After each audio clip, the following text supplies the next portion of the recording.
Bonjour, et oui, vous voilà, parents, chez vous, avec vos enfants. Que dire à vos enfants? D'abord, vous, comment vivez-vous cette situation? Peut-être êtes-vous stressé, ou au contraire furieux, car pour vous, ce Covid-19 n'est qu'une petite grippette. Accueillez juste ce que vous sentez, sans vous culpabiliser. Parlez de ce que vous ressentez à votre conjoint, parlez au téléphone à des amis, de la famille. Cela fait beaucoup de bien de dire ce qu'on ressent dans cette période si particulière. Car pour l'enfant, évidemment, l'état du parent va lui permettre d'accepter ou non cette période très particulière. Plus le parent va être apaisé, calme, plus l'enfant sera rassuré.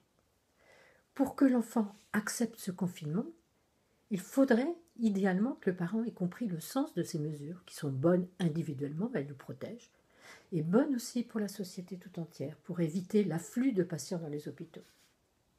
Posez-lui des questions. As-tu entendu parler du coronavirus? Sais-tu ce que c'est? Veux-tu savoir pourquoi nous devons rester à la maison? Beaucoup d'enfants, même en maternelle, ont déjà entendu parler de ce virus.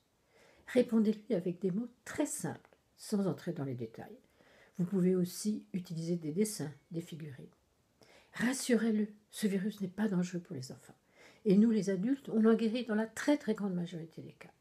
Alors pourquoi faut-il rester à la maison? Eh bien parce que ce virus se propage très vite d'une personne à l'autre.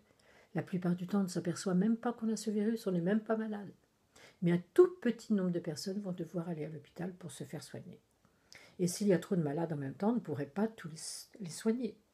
Là, des dessins ou des personnages peuvent encore vraiment aider à ce qu'ils comprennent.